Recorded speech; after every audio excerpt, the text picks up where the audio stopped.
ஜம்மு காஷ்மீரில் 24 தொகுதிகளுக்கான முதற்கட்ட வாக்குப்பதிவு இன்று காலை முதல் தொடங்கி நடைபெற்று வருகிறது. ஜம்மு காஷ்மீரில் மொத்தமுள்ள 90 சட்டமன்ற தொகுதிகளுக்கு 3 கட்டங்களாக தேர்தல் நடைபெறும் என அறிவிக்கப்பட்டது. நேற்று முன்தினம் மாலை 5 மணியுடன் முதல்கட்ட தேர்தலுக்கான பிரச்சாரம் முடிவடைந்தன. இந்நிலையில் இன்று அனந்த்நாக், சோபியான், தோடா, ராம்பன் உள்ளிட்ட 7 மாவட்டங்களில் உள்ள 24 தொகுதிகளில் முதல்கட்ட வாக்குப்பதிவு தொடங்கி நடைபெற்று வருகிறது.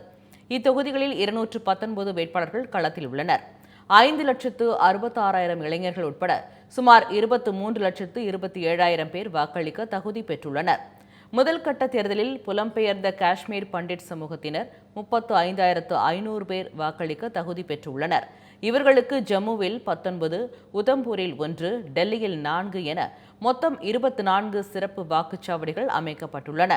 ஜம்மு காஷ்மீருக்கான சிறப்பு அந்தஸ்து ரத்து செய்யப்பட்ட பிறகு நடைபெறும் சட்டமன்ற தேர்தலில் பாஜக, காங்கிரஸ், மக்கள் ஜனநாயக கட்சி, தேசிய மாநாடு கட்சி ஆகியவை போட்டியிடுகின்றன. ஜம்மு காஷ்மீரில் 10 ஆண்டுகளுக்கு பிறகு தேர்தல் நடைபெறுவதால் பாதுகாப்பு பலப்படுத்தப்பட்டுள்ளது.